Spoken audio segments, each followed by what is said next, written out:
So welcome and thank you for attending our webinar today on business continuity in the era of Ebola. I am Wendy Green, the director of iJET University, and this webinar is being sponsored by Travel and Transport for the benefit of their clients, and Joel Bailey, VP of Customer Solutions, has a few opening remarks. Good afternoon, everyone. My name is Joel Bailey, and I'm Vice President of Customer Solutions at Travel and Transport. I would like to welcome all of you and thank you for attending this webinar. It seems like the situation, risks, and policies related to the Ebola virus continue to evolve almost daily. So Travel and Transport felt it was important to sponsor this webinar conducted by our travel risk management partner, iJET International. I'm pleased now to introduce the experts joining us today from iJET, including John Rose, Katherine Harmon, and George Taylor. We look forward to learning from the three of you, and we appreciate you taking the time to share your knowledge and expertise with this group. With that, I will turn it over to you, Wendy, so we can begin. Thank you, Joel. Briefly, the agenda, we're going to cover Ebola and business continuity. We're going to talk about some of the facts and figures around Ebola right now and bust some of the myths. We're going to give you some intel perspectives from our health intelligence experts, and then we're going to talk about what if the worst happens. It's now my pleasure to introduce you to our first presenter. John Rose is the COO of iJET International. He has many years of experience in the risk management arena, and we are privileged to have him here with us today. Welcome, everyone. I'm very pleased to be on this call today on this very important subject. So what I want to talk about today is kind of level set where we are and then turn it over to the subject matter experts. But a few things of extreme importance around this issue I want to touch on. And the first one, I know we put up that scary magazine cover from Bloomberg, which we have the rights to repurpose because we were major contributors to the reason that article actually came out. Because we've been talking about this scare of Ebola for a long time, and not as much the actual contraction of the disease. It's been talked about ad nauseum about how difficult it is through bodily fluid transfer to contract a disease. What we have been talking about is the larger implications to business because of Ebola, the security components, the potential disruption to business continuity, to business travel, to what's going on right now around quarantines and fear about quarantines and potential litigation around quarantines, because we've heard all that in the news. We're not going to talk specifically about liability issues, but because it's out there, the awareness has to be brought forward. So this magazine article came out 2 days before the first case in the United States in Dallas. We contributed to this back in May. We've been monitoring this situation heavily, Katherine's team has, since March. And Ebola, or another highly lethal pathogen, is one of our largest concerns. And again, it's not the end of days concern. It's the larger security ramifications concerns to the industry. And that's what we specifically want to get into today around the health intelligence component, not to be confused with medical and wash your hands and, avoid areas where there is Ebola. What we want to talk about, what does the intelligence look like? An outbreak just started in Mali. Can Mali contain this? Nigeria contained it. Senegal contained it. Can Mali contain it? What does the intelligence say about that? Because that can impact how you do business. And then the other part of it is the response component. What happens if? We've already had quarantines happen because of people coming back from Ebola-affected areas here in the United States. What happens if something closes an entire airport or a city? You have to be prepared for that, and we've got subject matter experts who are going to prepare for that. So we move on to the next slide. This is what we know. Everyone on the call knows about the cases in Dallas, the one in New York, the one in Spain, which is recovered, the fatal case in Mali of the little girl and a number of people there under quarantine to keep the spread, because obviously Mali has limited resources, and there's additional cases expected. This will hit other areas. And the reality of that is that's going to have an impact on businesses, institutions, NGOs, whatever it is. you have to have a plan in place so you can react to this. It's as simple as if your building catches on fire. The odds of your building catching on fire are extremely remote, but you have a plan to protect your employees. It's no different here. You need to protect your employees. It's a duty of care situation. We've seen extremes. One major global brand banned all travel last week. Period. Done. No one's moving. We cannot afford the risk of someone becoming Ebola exposed even, they felt could crush their company. That's one extreme. We have a lot of other companies that are like, it's too hard to get. We won't have a situation. It's the companies that overreact, may get bad press, but they're not the ones usually sitting in court in bad situations. If you don't have a plan, that's when it ends up ugly and costing you could be 100 times more than it should have cost to mitigate a situation, just like if your building burns down. If you didn't have sprinkler systems, fire alarms, anything, your building burns down, you're in a lot of trouble. You had all the precautions in place, building catches on fire, the fire department puts it out with minimal damage. It's as simple as thinking of it like that.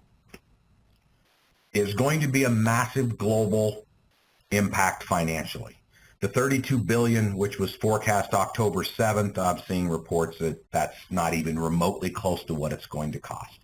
Because now we've got other situations in New York. We have potential quarantines. We have countries, many countries, shutting borders, and Australia being the most recent, putting very strict policies, canceling all visas from certain countries. So they put in some very strict protocols to make sure they minimize the possibility of Ebola getting in Australia. Now, I'm not here to agree or disagree with it. Our job is to give you the facts, the intelligence, and then give you the ways to create a plan to mitigate against that. From the intelligence standpoint, you have to look at what does it mean from a consumption of healthcare resources. Take in the case of Mali. Okay, if they're using all their limited resources to fight Ebola, does that mean if you've got expats in Mali or business travelers going through Timbuktu, there in Mali, does that mean if they get the flu or food poisoning, they can't even get treated at a hospital because there's no resources? That's the kind of intelligence you have to look at that helps you make an educated decision about, they might say, well, Mali's Ebola free, but that doesn't mean their infrastructure isn't doing everything possible financially to fight the spread of the disease, which could impact simple public services. You need to know that. I'm not saying Mali's that situation. You need to know what's going on in Mali, what's going on in Morocco across the borders, what's going on in other areas where there hasn't been an Ebola positive case, but what precautions do they have in place so that I can minimize our risk if we go there. Fears of contagion. Obviously, with what happened in Dallas, we had people afraid to go to work. Not us personally, I mean our clients. Calling and saying, I'm 20 miles from the epicenter, they were calling it. Well, it's not an epicenter. It's where the hospital was, where the individual was treated, but they were afraid to go to work. So what does this mean for a reduced labor force? It's no different than your pandemic plan around the flu. What do you do if 60% of your workers call in sick for the flu? Obviously, that's a major interruption to your business continuity. You have to have a plan. What does it mean if a plant closes because it's within a quarantine zone, or an employee comes in that does test positive and you make a decision to close the plant? What's plan B and C? Wouldn't be any different than if that plant burned down. You have a plan in place. Travel disruptions. This is the big one everyone on this call dramatically cares about. What happens if Charles de Gaulle Airport closes because a positive case is there?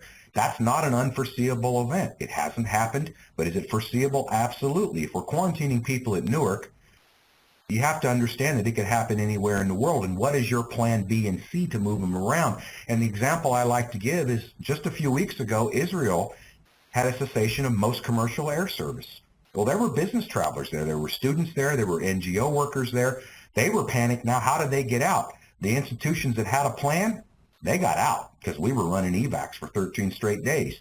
The institutions that did not have a plan had people panicked, angry, frightened, family members frightened and panicked. You got to have a plan because that was a foreseeable circumstance. And this is exactly like that with what happened in Israel. Different reasons, but you still had a major commercial airport lose its commercial service because of a security-laden situation. So that's what's going on with that concept as you put that together.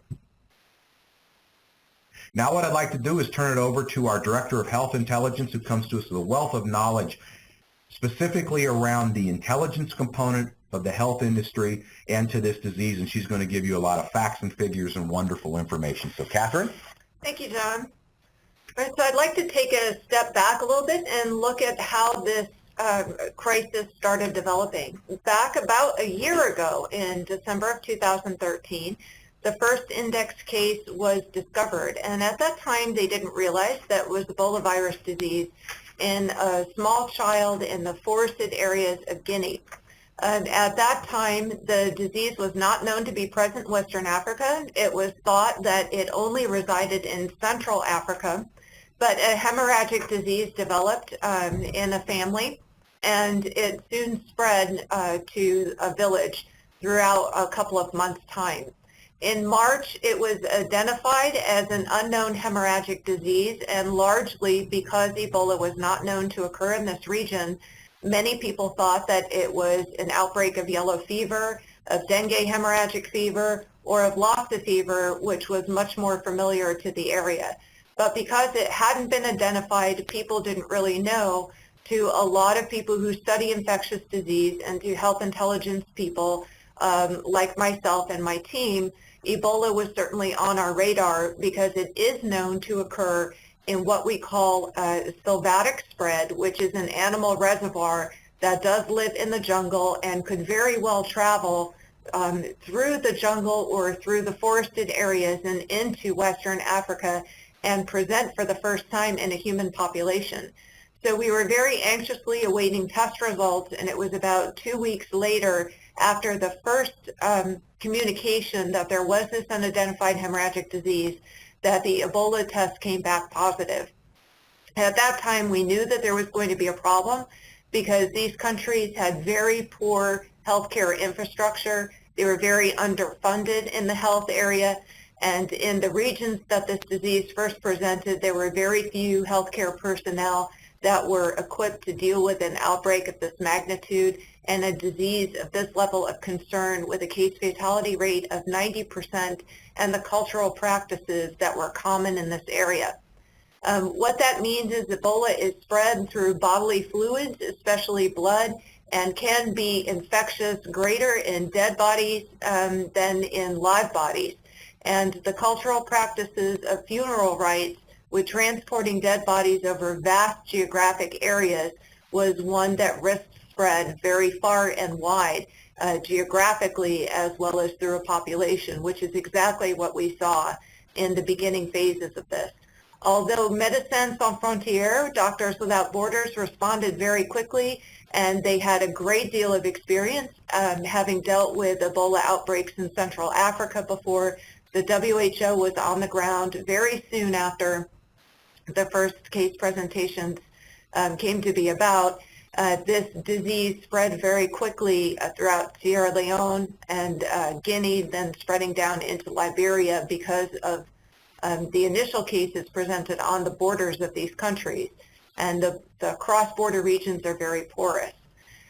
Because they responded fairly effectively at first, we saw case diminishment in about 45 days, which is what we expected since it was a novel disease outbreak.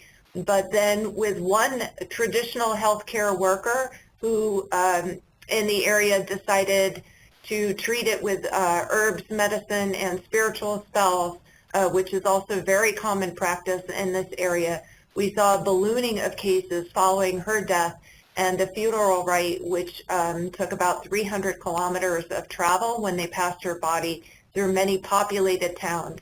Subsequent infections that went to the capital areas of Freetown, Monrovia, and Conakry also caused secondary transmission, and it wasn't long before we got to the crisis of where we are now, where there were thousands of cases instead of hundreds of cases. And as of this morning, there are now over 12,000 cases recorded and over 5,000, nearly 5,000 deaths. A lot of these are poor accounting because there are many people who fail to seek treatment at healthcare centers. There are a lot of deaths that are unaccounted for because people just are burying their own dead. There are a lot of remote villages where healthcare workers just can't go because there aren't enough of them. There aren't enough mortuary teams. There aren't enough laboratory reference labs to be able to account for what is actually Ebola, what is malaria.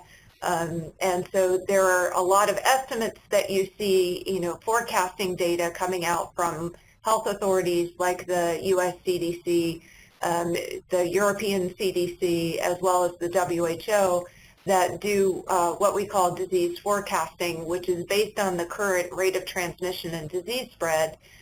They are saying that there's about 2 or 3 cases for every one that's reported. So the actual case rate is closer to 40,000 rather than 12,000, with the actual case fatality rate closer to 70% than what is in the actual data of about 40 or 50%. So we're looking at an escalation of 300 to 400 cases a day that are being reported. In actuality, that's probably closer to 1,200 to 1,500 cases a day. What we do need to remember is that this crisis is in West Africa. It remains in West Africa, but the longer that it goes on and the more intense the transmission rate, the more probability is that we're likely to see cases outside of this area as travel occurs, returning healthcare workers come home, and other people, do leave the area to come visit friends and family. There is a 21-day incubation period. That is an awfully long time for people to be able to leave asymptomatic, no fever, no signs of the disease, board a plane or boat, be able to travel to another area or country, and then develop symptoms once they're there.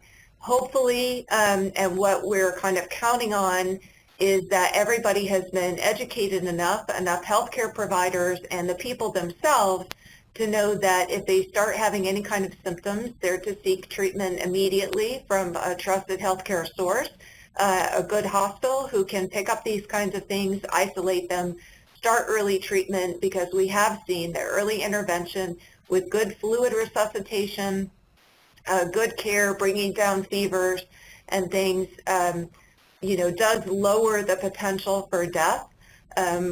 We have seen a marked decrease in case fatality rate over previous outbreaks because of early and swift intervention. There are experimental treatments, like you've heard a lot about ZMapp in the news. We really don't know how efficacious this medication is. We have high hopes that it will be very effective against Ebola virus disease, but this is kind of messy data collection because there are no good controls. And so far, only 800 doses have been made, and the pharmaceutical manufacturer is trying very hard to deliver more medication so that can be used. Vaccines are currently underway in phase 1 and escalating to phase 2 drug trials in both the US and Europe to be delivered. And now it started with a very small control group and is escalating to several hundred people to make sure that it's safe for use in humans before being delivered to a vast population. There are people working very hard to control and contain this disease. However, with more travel restrictions and isolation measures on returning travelers, there are great concerns among the health authorities that this may dampen the enthusiasm for going over and assisting, and also make it more difficult for those returning home to actually return home, and also for those who do want to go over to be able to participate in this health crisis. All right, so as we can see, there have been significantly more countries participating in restrictions and enhanced screening since this map was made. Most notably, John had mentioned Australia had put in restrictions in canceling outgoing visas, ending humanitarian aid to the countries affected.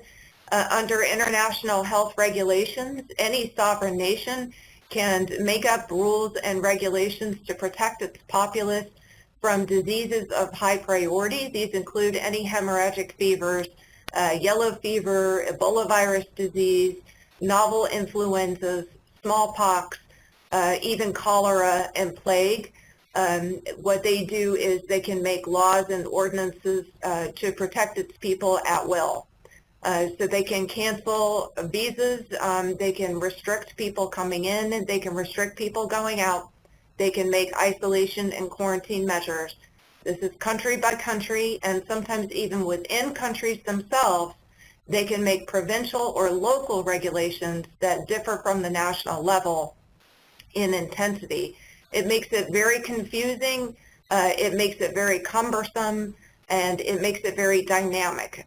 We're seeing these changes every day, sometimes multiple times within the day, and it's often causing a lot of travel disruptions. It's very important to keep up with because any of your employees, staff members, or clients can be quarantined based on their passport regulations. It's important to remember that these are immigration officials that are going over these documents and not necessarily health professionals. A lot of places have employed health professionals at airports and at screening centers that the first pass is being taken by immigration officials who are going over the questionnaires and deciding whether or not these people need to be screened. And when they are screened, not all places are employing health professionals to do the actual screening. So it's important to keep up the communication, and as John said, and as George will go over here in just a few minutes, it's extremely important to have plans in place, to have them thought out ahead of time, and very importantly, to keep lines of communication open so that people are not panicking, you don't have upset family members, and you don't have upset staff, employees, or clients. I'd like to introduce George Taylor, who's our Managing Director of Global Operations. He will be speaking with you about business continuity planning as well as emergency planning efforts. Again, I can't stress the importance of this enough right now. It is extremely important to have these plans in place ahead of time so that you can stay several steps ahead and be very knowledgeable about the potential problems that you may be dealing with. George? Thanks, Catherine. Hello, everyone. As Catherine mentioned, I'm going to be talking about some emergency planning. Generally, I'm going to cover organizational preparedness. I'm going to talk about business impact and some planning. You've heard that word quite a few times. And then we'll cover non-medical evacuation considerations and some planning elements you should take into account when doing that. Starting off with organizational preparedness. Every organization has a specific risk profile or tolerance. Really, that speaks to the appetite of where an organization is willing to allow risk to build and still continue to operate. The key with that is the organizations need to understand what risk is and how risk can impact that organization to actually evaluate their risk tolerance appropriately. To do that, we recommend that everybody look at what their operational risk exposures are. What are your potential threats and risks to your people, your operations, really your assets? That's what we're talking about. Doing this will allow you to establish a baseline and understand where you are and what you can build off of and where you need to mitigate. And essentially, when you're evaluating your threats and you're trying to conclude what threats may transfer or become actual risk to your people, operations, there's a simple formula that's used. It's essentially, your assets times your threats times your vulnerability equals risk. It's not as complicated as it sounds, but really you're taking a look at what you are, what you do, what your footprint is, what you own.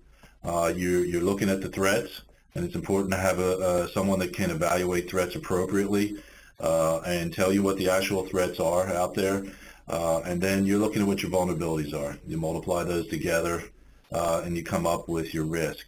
And then the risk is what you actually need to mitigate. You need to ID your threats. Of course, you should know your assets and you need to ID your vulnerabilities, but the mitigation is at the risk stage.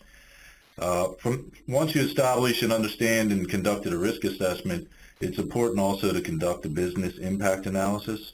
The business impact analysis is going to help you predict the consequence of the loss of that business function, whether it be your legal, whether it be your HR, your IT, your plant management, even your travel risk management partner. If any of those went down, what would be the impact to your overall operations, both for your operations side and for your people's safety?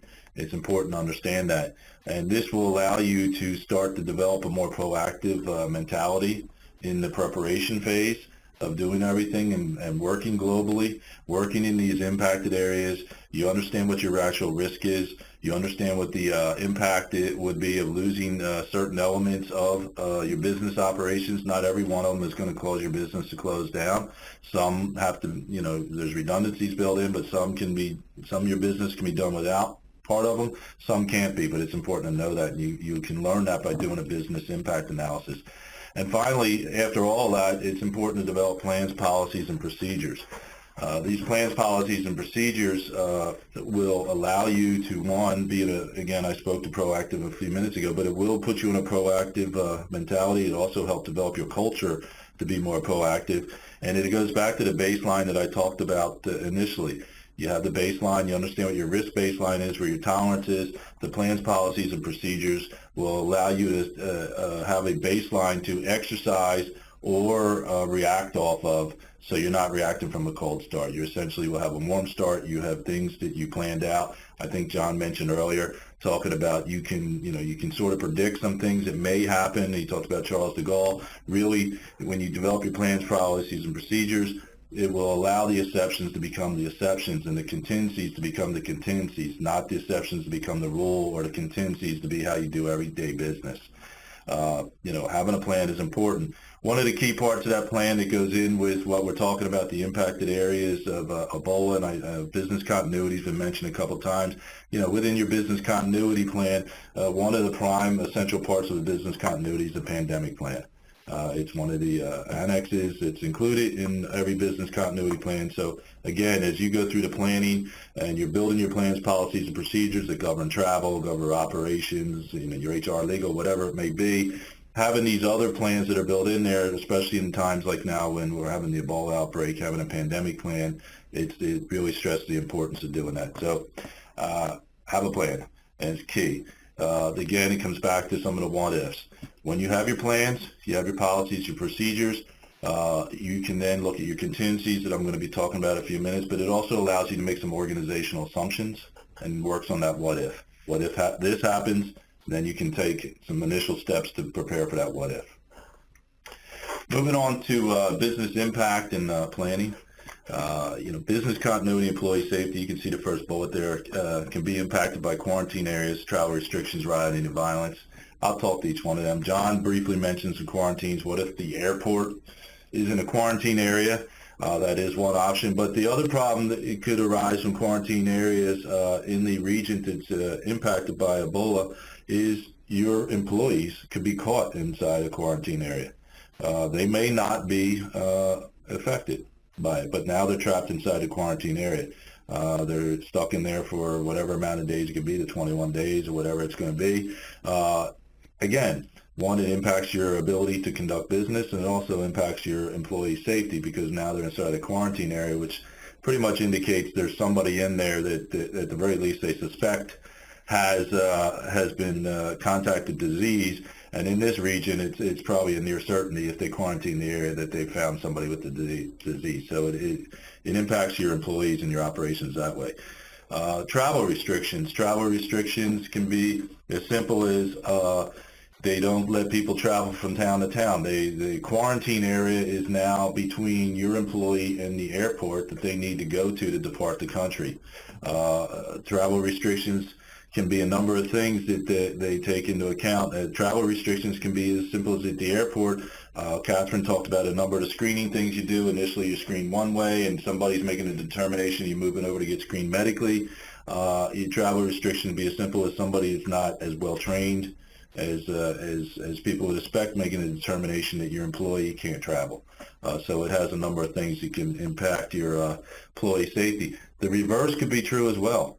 You're sending employees in, or travelers into the region because you want to continue business or you have other things you need to accomplish there, and they're held up at the airport and they can't move out. Or they get to the airport, there's a quarantine area now between the airport and where they need to go and so on. So travel restrictions have a number of ramifications. I'm going to talk about some border travel restrictions a little bit further on when we get to evacuations. The last point I have there is the rioting and violence. When you start getting quarantine areas, travel restrictions, John talked about panic a number of times. Katherine mentioned panic. A lot of that is a lack of information. These areas where Ebola is, they don't have the greatest, not all the countries there have the greatest infrastructures to start with. Additionally, the official resources are taken up trying to help, one, with quarantine areas, help with immigration, both, in and out immigration, help generally just to help contain the outbreak of disease. That can also leave a vacuum in certain areas. Criminal elements and other elements, they understand when there's a vacuum. Two, rioting can take place because you start getting the issues of scarcity. People hear that they can't get medical treatment for regular, just everyday type things, broken legs, other illnesses, because the airports or the hospitals are taken up by people with Ebola or other treatment, or they don't want to go to the hospital because they've been treating Ebola, so they're trying to go somewhere else, and so on. Scarcity can get in food and water. Maybe the place where the food supplies originally were is inside a quarantine area now, or there's been a run on the food, or there's been a run on water, so rioting can break out from that way as well. That can impact your facilities. We've had clients that have had their facilities stormed in around the world over issues. We've had clients that had their facilities occupied because people just decided we're moving from point A and now that facility looks good, we're going to occupy it. The other point is your employee safety if they get caught in the middle of the riot, random violence, directed violence, or rioting. They can severely get injured or killed at worst. One of the things we recommend and we work with and many clients is helping plan all travel locations in detail. It's important, and you'll hear the word planning and a number of times and throughout this, is have a plan. So if you're going to send people into the impacted areas to do business, and we understand there's return on investment, so that decision's made to do that. There could be a number of reasons why you're going there. There needs to be a plan surrounding that travel. It needs to not know the itinerary, know where they're going to stay, and a number of other things, what they're going to do while they're there. And each bullet I'm going to cover after that ties in each other. It's important to know where, once they go there, you got their plan, you got their itinerary, now you need to know how you're going to talk to them each day, and are they going to check in. All right. We recommend that anybody that goes into this impact area, or really in any high risk or higher risk area, that somebody is receiving a daily check-in from that employee or traveler every single day at a predetermined time that stays consistent the entire trip. And again, this goes back to your plans, policies, and procedures. You should have a corporate travel policy that helps govern this, and then you just build it for each individual trip. They roll under it. They have a policy to get approved to travel to high-risk areas. Part of that travel approval is they're required to do some sort of check-in, and there's a dedicated person or group that receives those check-ins. Additionally, we recommend that safety check-in protocols be used on top of the daily check-in. That will open up a two-way methodology to communicate. As Katherine mentioned a little bit about panic, keeping the information flow going, but it also allows your employees, as things may get worse, or maybe they're on a road and they come up, there's a roadblock and they have to backtrack, they're able to call and do a check-in and say, look, I'm okay, Route 2 is blocked, I'm going to go back to the city, and it gives you more granular ability to know where your employees are at any one time within the itinerary. The itinerary is only as good as it was once they get on a plane and land. There's movement inside countries, as we all know. That also allows you as an organization or travel manager or whatever your position is, if there's an emergency or you decide you want to take some action, that you can communicate directly with your employees. And so you can reach out through that channel you have opened up for the safe daily and safety check-ins, and that leads to redundant communications. Having redundant communication is important. In the impacted areas that we're speaking to today, cell phone coverage is still working. That's nice, but it's only one form of communication. They can go down, things can happen. We strongly recommend that any travel or international travel into high-risk areas or higher risk areas, and specifically these areas we're talking about, there be redundant communications capability. So I know in some cases it's hard to give satellite phones to every single person, but generally travelers may be in groups, small groups or something like that, depending on how you define them, teams, groups, that at least the team leader or the leader of the different couple groups has some satellite communications in addition to their cell phones.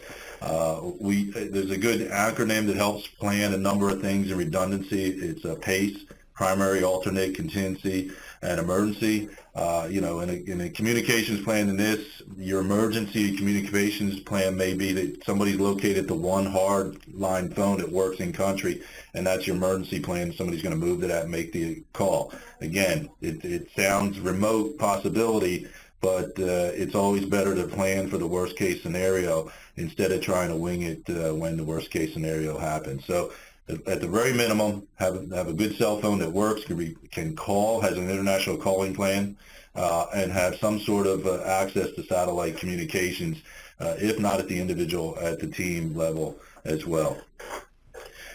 Within all this, there's some other things. We could take this list pretty long, but the real capability is if you have you plan your travel, you know where people are going to be, you have a daily check-in, you have some ability to do a safety check-in if things change, and you got communications, redundant communications, you're going to be able to at least sort out an issue if an emergency issue as it starts building up. You're going to be at least able to communicate, pass some information both ways, and at least build your situational awareness and take some action ahead of the curve instead of trying to catch back up after it's impacted your people and you haven't heard anything from them for 3 days because they went and somebody was just tracking an itinerary.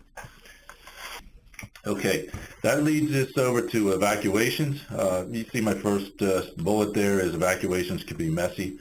In a perfect world, we all wish we lived in one, an evacuation would happen, your employees are picked up, they're driven on a nice 4-lane highway to the airport, they're sped through security, in fact, put on a plane and the plane takes off and it lands in a safe country and everything's perfect. The reality is that very seldom happens. Evacuations are usually required because things have gone bad, infrastructure is broken down, and it's ramped up to, an incident has happened and now it's up to a crisis situation. The important part of this is to keep in mind is why most evacuations, you can plan how you're going to get people out 90% of the time or so. Major airports stay open. The key is being able to introduce an operational element to go in and link up with your people, safeguard them, move them to that airport because there may be trouble between them and that airport. In this situation, though, as Katherine talked to, there is medical screening required. The medical screening is required whether you go to the airport or whether you have a partner that's able to bring in a contract aviation, fixed wing, rotary wing aircraft to support your people. There's still some type of medical screening going to be required because the WHO and a number of other organizations Katherine spoke to have governed, who can travel under what conditions and what screenings required. The countries are not accepting everybody coming out of that region, so it's a little bit more complicated. One of the many things Katherine's team and my team work together on is to figure out how we can, get the proper medical partner to help us if we have to run a non-medical evacuation. Again, we're not bringing out Ebola affected patients. We're bringing out non-affected patients under emergency conditions, but we still need to screen them. So that's going to be part of this issue that we got to take care of. Again, I briefly mentioned charter aircraft. Airports could close.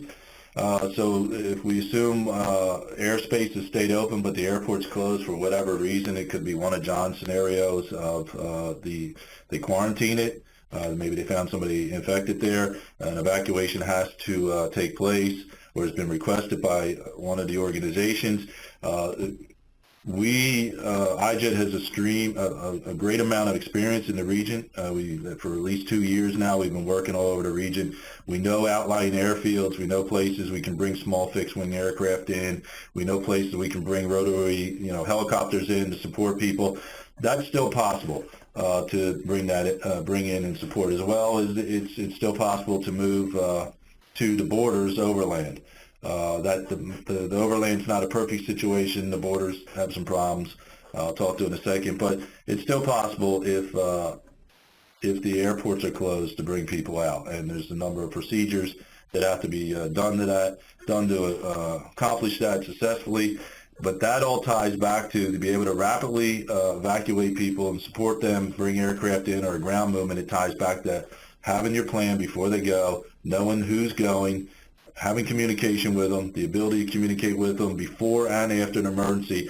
All of that not only helps you track your travelers and ensure their safety while they're just on their trip, it helps a security provider, a company like us, to rapidly build a plan, communicate with your people, move somebody to them to safeguard them, and then move elements in to then transport them to a safe haven, whether it's internal and external. So they all tie together, from your original plan to once you're on a trip having a plan, and then when under an emergency condition. All that has synergy to actually help each one of those phases or each part of those types of your trip. I'm thinking evacuations a trip, but it's something you need to plan in there.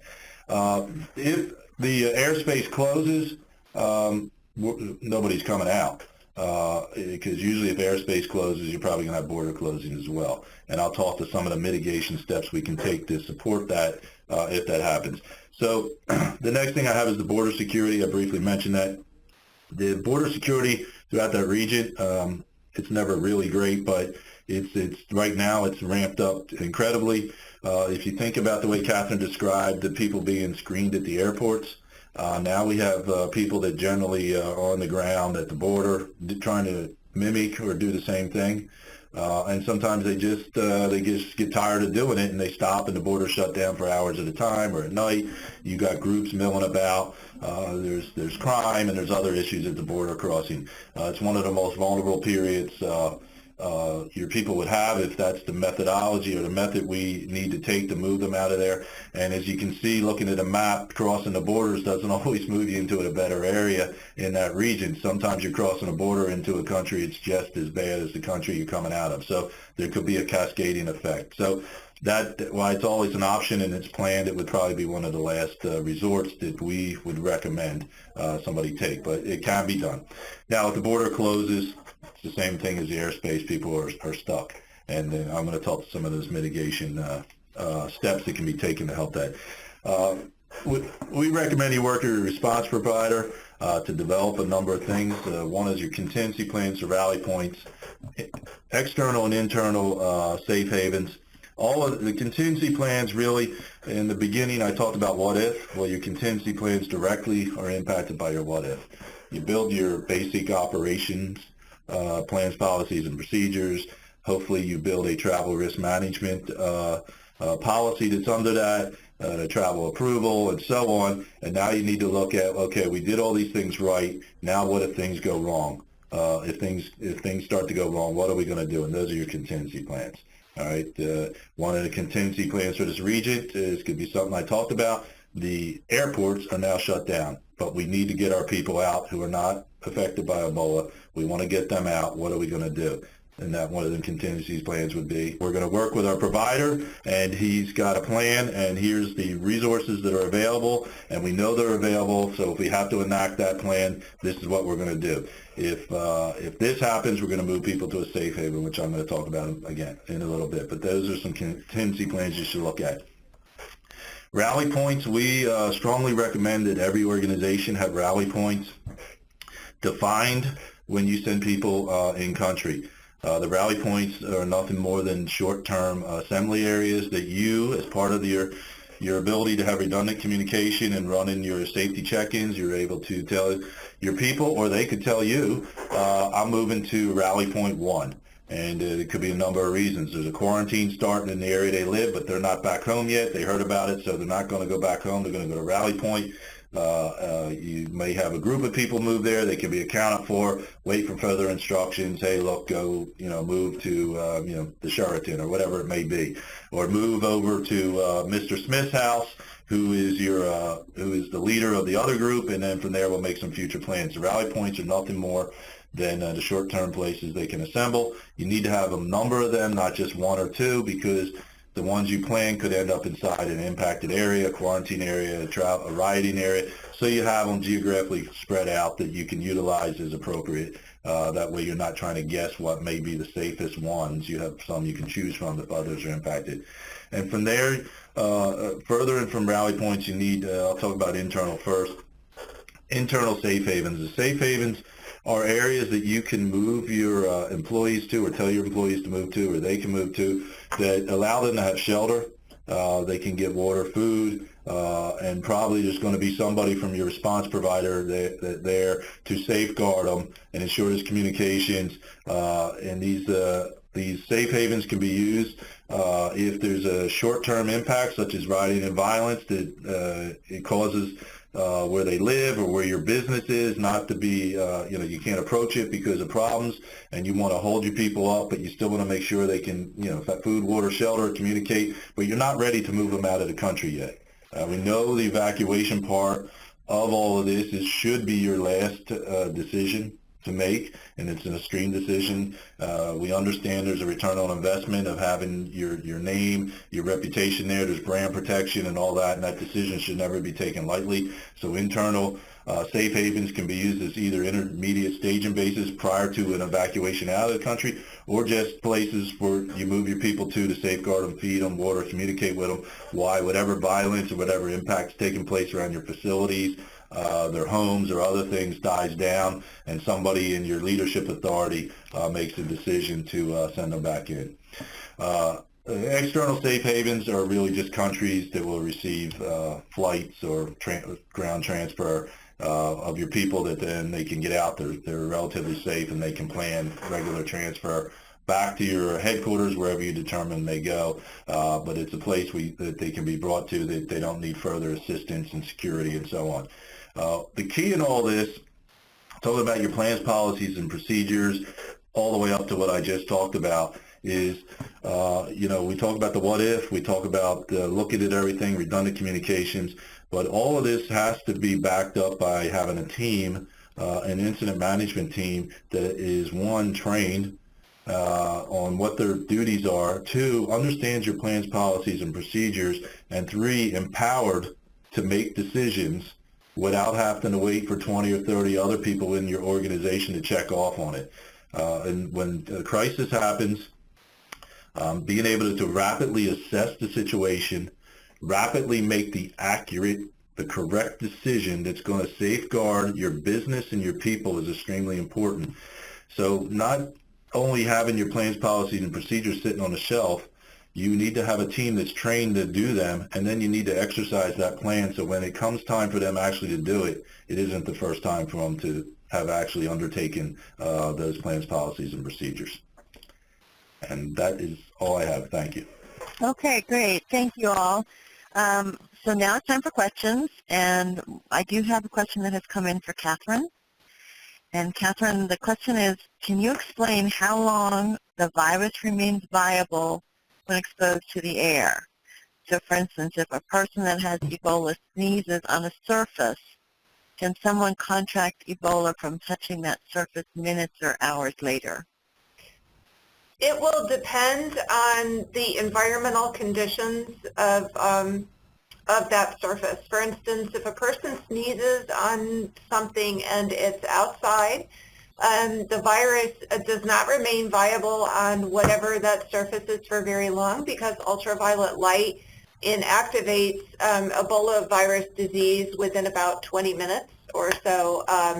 And then it also depends on what the temperature is outside, the humidity content of the air, different other environmental conditions. Is it raining, and things, because even ultraviolet light, will penetrate through cloudy weather, but is better if it's sunny. Also, the surface it's on, is it metal, is it porous? different things like that. If it's inside, again, it's a little bit longer, but it will, again, depend on the surface. So it's a little bit longer if it's on a cloth material than if it's on a hard surface where it dries a little bit faster and is a little less resistant to the drying process. But again, for someone to touch saliva or mucus from a cough or a sneeze, then they would also have to directly touch a mucous membrane, their eyes, the inside of their nose, their mouth, or an open wound in order for them to become directly contaminated with this virus and be at risk. Okay, and kind of a follow-up question to that is, what is the treatment being used besides fluids and treating fever, and why are some cured and others not? Is it all due to quick treatment? That is a really good question, and one in which there are a lot of researchers right now, and there's a lot of good data that is being collected by a lot of people who thought very quickly on their feet during this crisis over in West Africa. So they're not only treating patients who are over there, they're also keeping very good documentation on things so that we can learn more from this event and that we can go forward and be more proactive in the future, when these future occurrences happen, because, they will repeat themselves. We had a totally separate outbreak in the DRC several weeks back, that has completed its cycle. About 60 some odd people were affected, with about a 60% fatality rate, which is far less than it has been in the past, with a similar strain, not exactly the same, and totally unrelated to the outbreak in West Africa. But a lot of it depends on the underlying health condition of the patients who contract this disease. So for instance, a lot of the aid workers who are over there who have been affected by this are not dying with the rapidity that a lot of the local people are, because a lot of the local Sierra Leoneans, Liberians, and Guineans have underlying medical problems just from living in an impoverished area. They're suffering from malnutrition. A lot of them have either HIV, tuberculosis, other infectious diseases, malaria, a lot of conditions that are endemic to the African area in which they reside. Some of them just have other poor general health, and those who have more robust health are able to thwart this off, and with good interventions and treatment are able to pull through this okay. Other treatments that are being used are largely experimental in nature. They're few and far between, and so we don't know if they are effective. We have had people who have been given treatments like ZMapp and have pulled through, but also ones who have been given the ZMapp treatment and have passed away. So that's very difficult to ascertain as to whether this drug is going to be effective or not when we don't have good control groups and a good controlled setting, and whether to see whether these kinds of treatments are actually going to be effective or not. Okay, thanks, Katherine. That was very helpful. We have about 5 more minutes, and I'm going to give the presenters a couple of minutes to make some closing remarks, if you'd like to do that. John? Sure. One of the things I'll close out on is we get a lot of questions about liability, and that's not something that any security company or intel company, health company will touch on. But I can't reiterate enough the importance of bringing legal, finance, human resources into your discussions when you create a company plan, because we literally had companies call us that said, well, HR and legal are saying there's no way we could ban an employee from coming to work unless they're positive, because they'll see that as discrimination. On the flip side, should that employee test positive later, all the employees that were potentially exposed to them are going to bring litigation against the company potentially for exposing them to a dangerous work environment. So you've got a dual-edged sword. You need to make a decision on that and bring legal into the discussion so you have the best possible plan, because I don't care how many employees you have, there's a realistic scenario. You don't know all of your employees' significant others, and that significant other could be a health worker in West Africa that's coming back. So your exposure could happen overnight, and you don't know the ramifications. So I can't reiterate enough the importance of doing that. And then one I'll pass over to Katherine right now is, while we were on this webinar, Kenya changed their whole procedures around Ebola, and she has a quick update on that, meaning the situation is so fluid. As everyone on this call is concerned with travel, you have to be up to the minute on this, because the entry-exit is changing rapidly. And to put example, Kenya is farther from the disease than Sao Paulo, if you look at a geographic map distance-wise, because East Africa is a long ways from West Africa. But yet they're putting in very strict measures, which I'll let her speak about.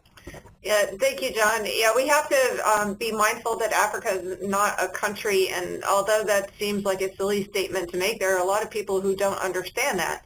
And, you know, they think that it's all linked, and they forget exactly where Kenya is. And Kenya has just instituted a 6-hour mandatory quarantine for travelers from these Western African nations that are affected by Ebola. And during that quarantine, these people who have traveled to these affected areas are not allowed to contact anyone during this procedure. And essentially it boils down to they're being interrogated, their blood is being drawn, they're forcing them to sign a contract that says that they will give genuine information about where they've been, what their risks are, and a good contact information for them for the next 21 days. And based on the information, they will be given a risk level, and then based on the laboratory results, they will either be quarantined in isolation at Kenyatta National Hospital, which really isn't a bad facility, or they will be allowed to go on their way and then followed up with by the Kenya Ministry of Health. So this is a new development, but Kenya is very concerned about what traverses through its airport, you know, and potentially exposes other citizens or other travelers, you know, and their risk through Kenya, as well as any fallout, you know, for fall in tourism. Africa has been significantly affected by the decline in tourism for the entire continent, because people don't understand just how big Africa is, and some other ancillary things that we've been seeing. Today, a plane was quarantined in New Zealand, not because of Ebola, but because of norovirus. And for anyone not familiar with norovirus, in the UK it's called the winter vomiting bug, and in America it's called the cruise ship disease. You know, it's a very obnoxious but virus that lasts anywhere from 2 days to 4 days, you know, that causes nausea and vomiting, but, you know, is relatively harmless, you know, just an annoyance, and may cause some dehydration, but has no cure, has no vaccine. But because several people were ill on board this plane, it just caused an overreaction, and they grounded the plane and held it on the runway for an extended period of time. Another plane about a week ago was held at an airport because of a case of meningitis. So we're starting to see a lot of travel disruptions, not related to Ebola, but related to ancillary health conditions and infectious disease because of this crisis. Okay, Katherine, thank you. I just want to ask one more question quickly that came in, and that is, after the 21-day time frame of people not showing symptoms, have there been documented cases on non-symptomatic individuals showing symptoms after day 21? No, 21 days is the longest period of time that anyone has shown from time of exposure to time of developing symptoms and the disease. There are, however, people who can retain infectivity of the disease through things like breast milk and semen, so they can still pass along the disease after a 21-day period or after being declared Ebola-free, and that they've survived the disease, and they can still be considered infectious for many weeks following that. So someone who has survived Ebola needs to abstain from nursing or abstain from unprotected sexual activity for an extended period of time. Okay. And the question about the recording and the PowerPoint presentation, the recording will be available through Travel and Transport in the next few days. You'll get an email about that. And if you contact Joel Bailey, then he can answer your questions about getting you a copy of this presentation.